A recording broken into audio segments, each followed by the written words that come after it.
నమస్తే జిఎన్ఆర్ టీవీకి స్వాగతం. బులెటిన్ల ముందుగా హెడ్లైన్స్ చూద్దాం. బోధ్ నియోజకవర్గానికి కొత్తగా ఎన్నికైన సర్పంచ్లతో సమావేశంలో వర్కింగ్ ప్రెసిడెంట్ కేటీఆర్ మాట్లాడారు. బీజేపీ రాష్ట్ర ఉపాధ్యక్షులు డాక్టర్ కాసం వెంకటేశ్వర్లు మీడియాతో మాట్లాడారు.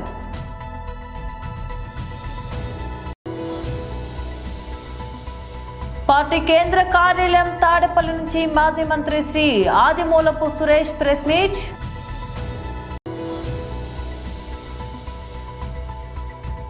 జీవితంలో ఇంతకంటే నేను కోరుకునేది ఏమీ లేదు, నాగార్జున. బోధ్ నియోజకవర్గానికి కొత్తగా ఎన్నికైన సర్పంచ్లతో సమావేశంలో వర్కింగ్ ప్రెసిడెంట్ కేటీఆర్ మాట్లాడారు. జై తెలంగాణ. చాలా దూరంకి వెళ్ళి వచ్చినారు మీరంతా. మీరు సోదరుడు అనిల్ జాదవ్ గారు ఒక మాట అన్నారు, నీకేమన్నా ఇబ్బంది పెట్టుంటే అని. నాకేం ఇబ్బంది లేదు, మీకే అయి ఉంటుంది అంత దూరంకి వెళ్ళి వచ్చినందుకు. అయినా ఇంత ఓపికగా వచ్చినందుకు మా ఆడబిడ్డలకు అన్నదమ్ములందరికీ శిరస్సు వంచి నమస్కారం. సోదరుడు గౌరవనీయులు మీ అందరి అభిమాన నాయకుడు గత 2 సంవత్సరాలుగా తన పనితీరుతో మీ మనసు గెలుచుకోవడమే కాదు, రూపాయి పార్టీ నుంచి సాయం చేయకపోయినా మొన్న ఎలక్షన్లో తన పనితీరుతో తన కార్యదక్షతతో 142 మంది సర్పంచ్లను గెలిపించుకున్న అనిల్ జాదవ్ గారికి గట్టిగా చప్పట్లతో అభినందనలు చెప్పాలని కోరుతా ఉన్నాను. ఇలా అనిల్ మాట్లాడినాక ఉపన్యాసం విన్నాక నా కడుపు నిండిపోయింది. ఎందుకంటే ఒక ఇయ్యాలటి ముచ్చట చెప్పలే. 2001లో నేను నిర్మల్లో చదువుతున్న కాడికి వెళ్ళి మొదలుపెట్టిండు. ఎట్లా కేసీఆర్ సార్ని చూసి మొదలు తెలంగాణ ఉద్యమంలోకి వచ్చిన, ఆ తర్వాత కార్ ర్యాలీలో ఎట్లా ఆదిలాబాద్కి వెళ్ళి నేరేడుగొండకి వెళ్ళి ఢిల్లీ దాకా కార్ ర్యాలీలో పోయినా, ఎట్లా మళ్ళీ తర్వాత సార్ నాయకత్వంలోనే ఎమ్మెల్యే అయినా, మరి ఎమ్మెల్యే అయినాక కూడా ఈ 2 ఏళ్ళు ప్రతిపక్షంలో ఉన్నా. మీకు తెలియని ముచ్చట ఒకటి చెప్తా నేను. ప్రతిపక్షంలో ఉన్నా కాంగ్రెస్ నాయకులు పెద్దోళ్ళు ఫోన్లు చేసిండ్రు అనిల్ జాదవ్కు. కోవలక్ష్మి గారికి కూడా ఫోన్ చేసిండ్రు. ఆ 10 మంది పోయినారు కదా ఎమ్మెల్యేలు, మనోళ్ళం కూడా అట్లనే కొనుక్కుందాం అనుకున్నారు. కుల్లా చెప్తున్నాను, నీకు ఇలా సిగ్గుపడేది ఏం లేదు. కానీ మీ నాయకుడు క్యారెక్టర్ ఉన్న నాయకుడు కాబట్టే, పైసలు లేకపోవచ్చు గరీబ్గాడు కావచ్చు, కానీ క్యారెక్టర్ ఉన్నాడు కాబట్టే ఇలా ఇక్కడ నిలబడి దటాయించి మాట్లాడుతున్నాడు. అట్లాంటి నాయకులే. ఎందుకంటే బావిలో నీళ్ళు ఉన్నప్పుడు మస్తు కప్పలు వస్తాయి, చెర్ల నీళ్ళు ఉన్నప్పుడు. కానీ బావి ఎండినప్పుడు, కష్టమైనప్పుడు అప్పుడే మనిషి క్యారెక్టర్ తెలుస్తుంది. ఇలా అంత క్యారెక్టర్ ఉన్న నాయకుడు అనిల్ జాదవ్ గారని నేను మీకు విజ్ఞప్తి చేస్తూ ఉన్నా. పెద్దలు జోగు రామన్న గారు, మన జిల్లా పార్టీ అధ్యక్షులు, మాజీ మంత్రివర్యులు వారికి, సోదరుడు ఖానాపూర్ నియోజకవర్గ ఇన్ఛార్జ్ జాన్సన్ గారికి, అట్లాగే గౌరవనీయులు శాసన మండలి మాజీ సభ్యులు మా సలీంబాయి గారు, వేదికపై ఆసీనులైన బోత్ నియోజకవర్గ మండల అధ్యక్షులు, మాజీ జెడ్పీటీసీలు, మాజీ ఎంపీపీలు, గౌరవ సింగిల్ విండోల అధ్యక్షులు, గౌరవ సర్పంచులు, గెలిచొచ్చిన సర్పంచులు, గౌరవ ఉప సర్పంచులు, వార్డు సభ్యులు, మరి సర్పంచులుగా గెలిచిర్రు అంటే వాళ్ళ గెలుపు వెనకాల చాలామంది ఉంటారు. బీజేపీ రాష్ట్ర ఉపాధ్యక్షులు డాక్టర్ కాసం వెంకటేశ్వర్లు మీడియాతో మాట్లాడారు. మీడియా మిత్రులకు స్వాగతం, నమస్కారం. ఈరోజు ప్రత్యేకమైనటువంటి రోజు. అందరికీ కూడా, తెలంగాణ ప్రజలకు, హిందూ బంధువులందరికీ ముక్కోటి ఏకాదశి సందర్భంగా శుభాకాంక్షలు తెలియజేస్తూ, ఆ దేవదేవుడి ఆశీస్సులు మన అందరి జీవితాల్లో, హిందూ బంధువులందరి జీవితాల్లో వెలుగులు నింపాలని, వారి ఆశీస్సులు ఉండాలని చెప్పేసి కోరుకుంటూ అందరికీ శుభాకాంక్షలు తెలియజేస్తాం. ఇకపోతే రాష్ట్రంలో బడ్జెట్ సమావేశాలు అందరూ వాడివేడిగా జరుగుతాయని చెప్పేసి భావించారు. కానీ ఆ వాడి వేడి సమస్యలపైన కాకుండా మాటల వరకే పరిమితం చేసి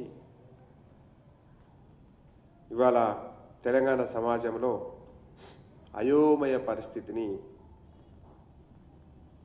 క్రియేట్ చేసేటువంటి పరిస్థితి కనబడతా ఉంది. ముఖ్యంగా నిన్న బడ్జెట్ సమావేశాలకు సమాంతరంగా రేపు అసెంబ్లీ సమావేశాలు నిన్న జరిగినటువంటి అసెంబ్లీ సమావేశాలకు సమాంతరంగా వీసీల యొక్క కాన్ఫరెన్స్ కూడా జరగడం, దాంట్లో ప్రత్యేకంగా వీసీలందరూ కూడా ముక్త కంఠంతో విద్యా వ్యవస్థకు సంబంధించినటువంటి అంశాలలో వాళ్ళ యొక్క నిరసనను వ్యక్తం చేయడం ఏదైతుందో తెలంగాణ చరిత్రలో ఇదొక ప్రత్యేకమైనటువంటి రోజుగా భావించాల్సి వస్తుంది. వాళ్ళు చెప్పినటువంటి వాళ్ళ ప్రతిపాదనలు చూస్తే విద్యా వ్యవస్థ ఎంత దిగజారిపోయిందో వాళ్ళ మాటల్లో మనకు స్పష్టంగా కనపడ్డది. ఒక అడుగు ముందుకేసి తెలంగాణ విద్యా వ్యవస్థ ప్రత్యేకంగా ఉన్నత విద్య అంపశయ్య పైన ఉన్నదని చెప్పేసి మనకు వాళ్ళ మాటల్లో స్పష్టంగా కనబడింది. కేసీఆర్ ప్రభుత్వం 10 సంవత్సరాలు పరిపాలించి విద్యా వ్యవస్థను, హైయర్ ఎడ్యుకేషన్ని, యూనివర్సిటీ విద్యను నాశనం చేస్తే రేవంత్ రెడ్డి గారు కాంగ్రెస్ ప్రభుత్వం హైయర్ ఎడ్యుకేషన్, యూనివర్సిటీ విద్యను సర్వనాశనం చేసింది అనే దానికి మనకు ప్రత్యేక నిదర్శనం మనకు కనబడతా ఉంది. పార్టీ కేంద్ర కార్యాలయం తాడేపల్లి నుంచి మాజీ మంత్రి శ్రీ ఆదిమూలపు సురేష్ ప్రెస్ మీట్ నిర్వహించారు.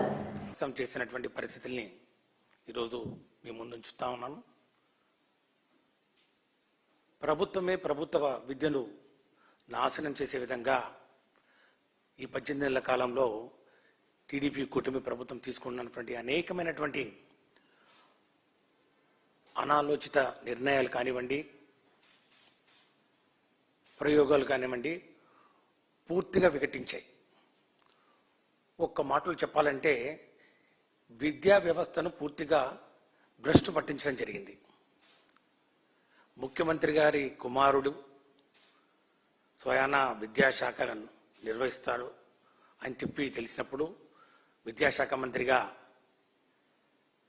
నారా లోకేష్ గారి దగ్గర నుంచి ఈ రాష్ట్ర ప్రజలు, ముఖ్యంగా విద్యార్థులు ఎంతో ఎక్స్పెక్ట్ చేశారు.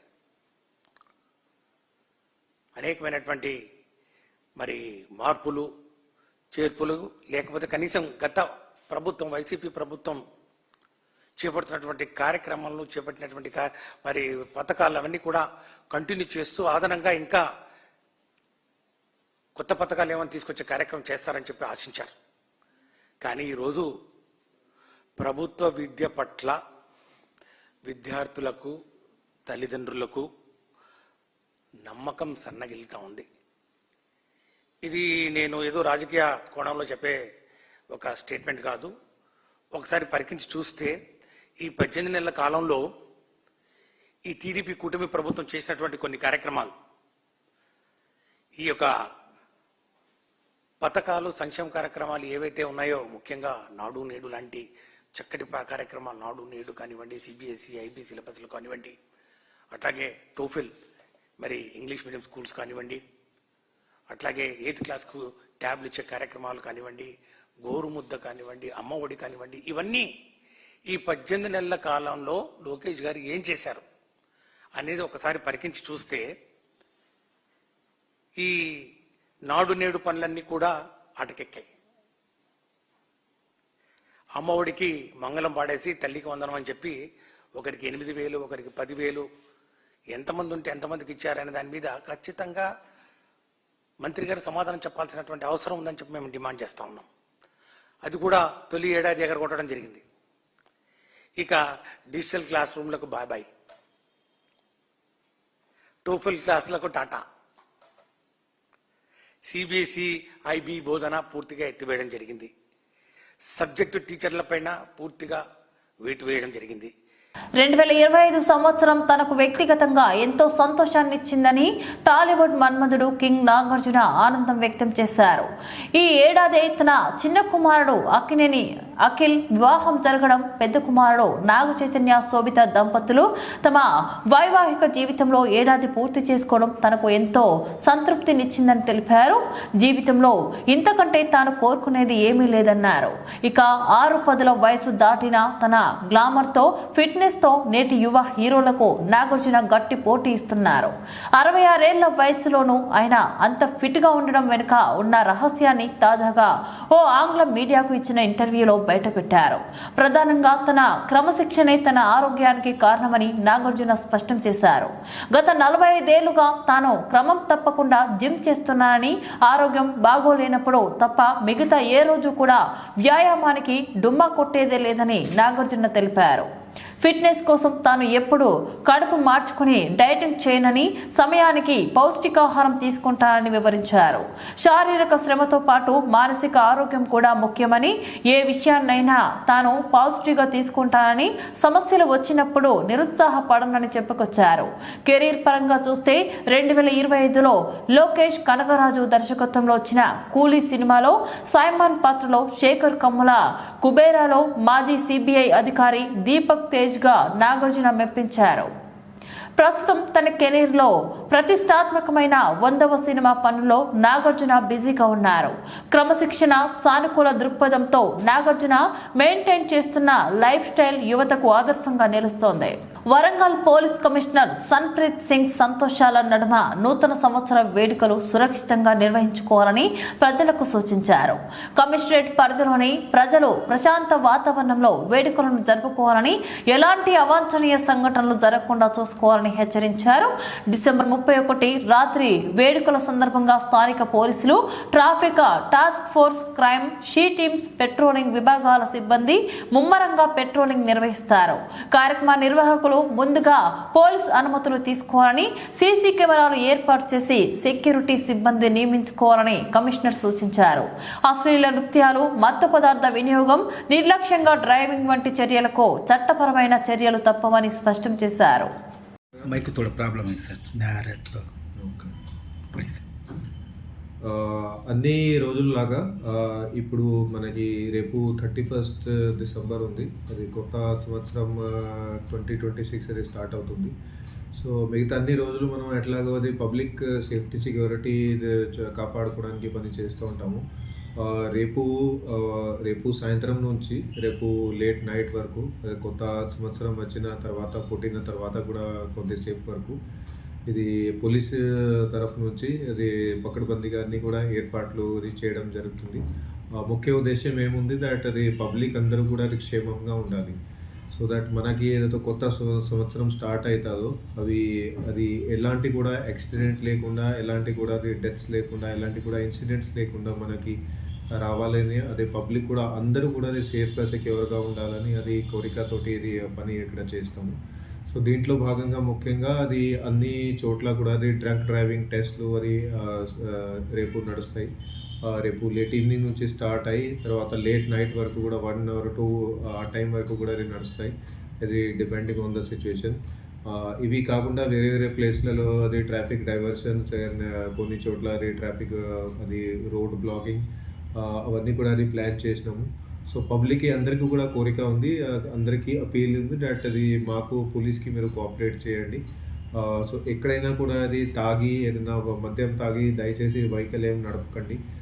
అట్లాంటి మీకు ఏదైనా పార్టీకి ఏదైనా ప్లాన్ ఉన్నదో, సో ఖచ్చితంగా మీ ఫ్రెండ్స్ ఎవరైతే తాగలేదు, ఎవరైతే తాగని వాళ్ళు ఉన్నారో వాళ్ళు వెహికల్ డ్రైవ్ చేసి మీ ఇంటి వరకు వాళ్ళని మీకు తీసుకెళ్ళచ్చు. లేకపోతే ముందే ఏదో క్యాబ్ అరేంజ్ చేసుకొని మీరు అట్లా పార్టీకి వెళ్ళి క్యాబ్లోనే అట్లా మీరు మళ్ళీ వాపస్ తిరిగి ఇంటికి అట్లా రావచ్చు. సో లేకపోతే మీరు ఎక్కడైనా వెళ్తున్నారు, తాగి రాత్రి అక్కడే పడుకోండి, నెక్స్ట్ డే మీరు అదే వాపస్ రావచ్చు. సో ముఖ్య ఉద్దేశం ఒకటే ఉంది దట్ మీరు సేఫ్గా, సెక్యూర్గా వాపస్ మీ ఇంట్లాగే రావాలి. అది మాది కూడా అదే ఉద్దేశం ఉంది. సో దయచేసి అందరూ కూడా ఈ పనిలోనే మాకు కోఆపరేట్ చేయండి. అండ్ ఇంకా కూడా ఎవరైతే ఖచ్చితంగా అది తాగి ఖచ్చితంగా తాగి ఏది వెహికల్ నడపాలని అట్లా అది అనుకుంటున్నారో వాళ్ళ మీద డ్రంక్ డ్రైవింగ్ టెస్ట్ అది ఖచ్చితంగా చేస్తాము. అట్లాగే చాలా స్ట్రిక్ట్గా కూడా అది ఫోర్స్ చేస్తాము. సో చట్ట ప్రకారంగా కూడా అది వాళ్ళ మీద యాక్షన్ ఉంటుంది. ఇంకో దీంతో పాటుగా అది రాత్రి ఏది టైంలోని అది స్పెషల్గా న్యూ ఇయర్ పుట్టే సమయంలోని రోడ్ల మీద అల్లరిలు చేసుకోవడం, హై స్పీడ్ డ్రైవింగ్ చేసుకోవడం, ర్యాష్ డ్రైవింగ్ చేసుకోవడం అట్లాంటివి కూడా చేయకండి. చాలా వరకు ప్లేసెస్లోనే వేరే వేరే ప్లేస్లలో పోలీస్ డిప్లాయ్మెంట్ ఉంటుంది. సో అట్లాంటి ఎవరైనా చేస్తే వాళ్ళ మీద అది ఖచ్చితంగా అది స్ట్రిక్ట్ యాక్షన్ కూడా ఉంటుంది.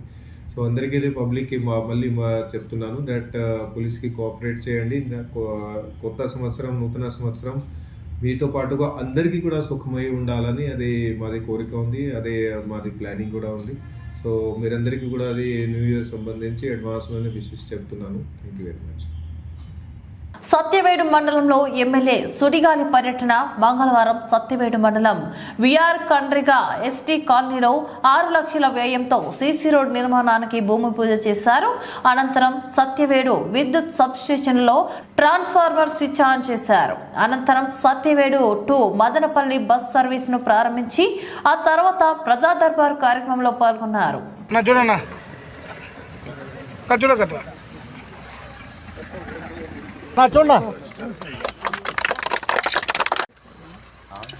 చూడండి సార్, కొంచెం చూడండి సార్. మీరు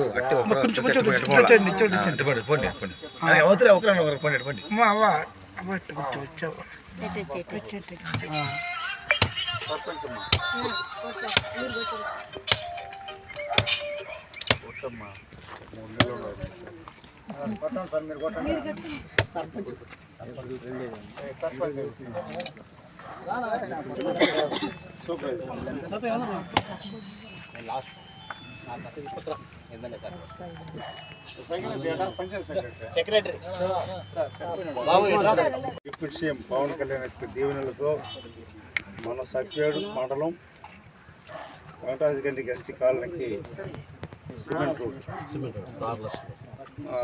చేసిన సందర్భంగా మన పాతిక సోదరులకు, మిత్రులకు, పంచాయతీ ఏఈ గారికి, అలాగనే గ్రామ సర్పంచ్ సోదరిమణి గారికి ధన్యవాదాలు తెలియజేసుకుంటూ, ఇవే కాకుండా మండలంలో అన్ని వర్క్లకు కూడా త్వరతగా పూర్తి చేయమని డి గారిని, ఈ గారిని మనస్ఫూర్తి కోరుకుంటున్నాం.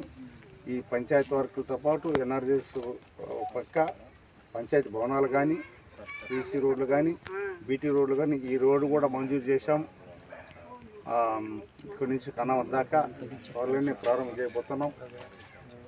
అన్ని రోడ్లు కూడా సత్యవేడు నుంచి ఊసుకోవడం కూడా వర్క్ జరుగుతున్నది. టెండర్ అయిపోయింది.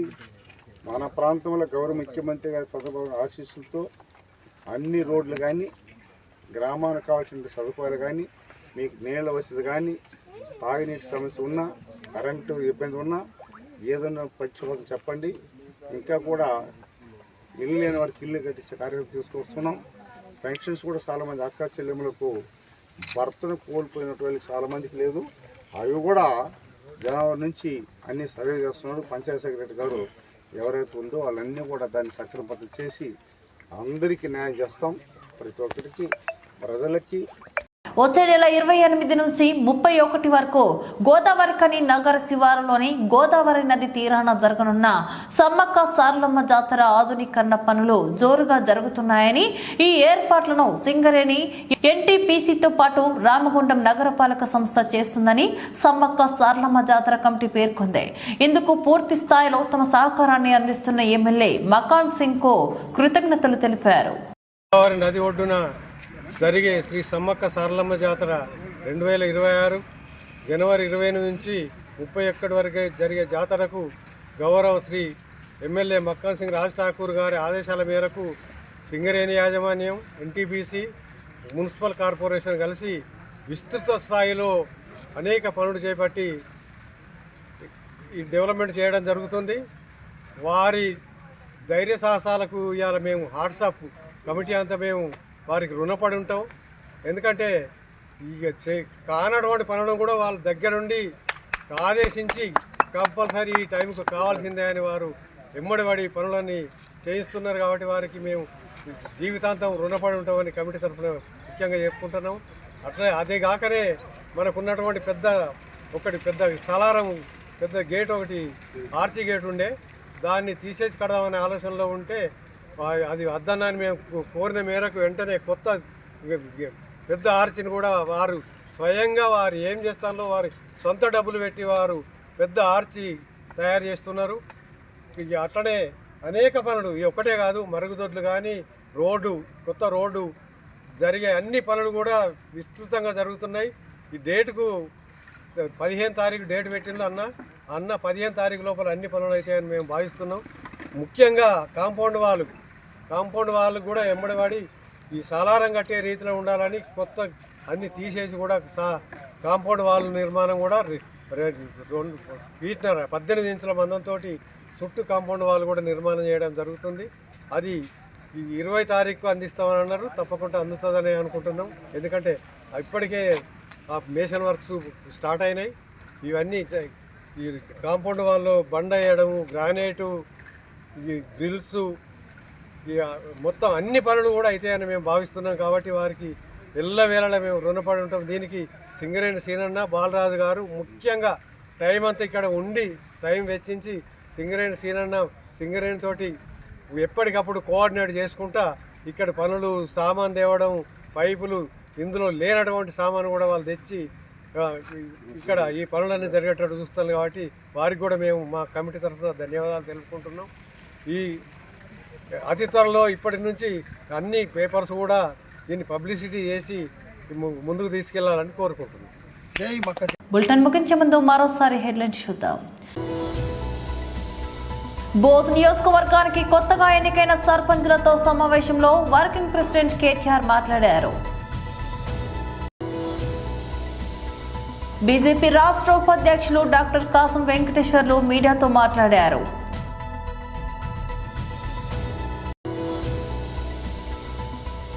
పార్టీ కేంద్ర కార్యాలయం తాడేపల్లి నుంచి మాజీ మంత్రి శ్రీ ఆదిమూలపు సురేష్ ప్రెస్ మీట్.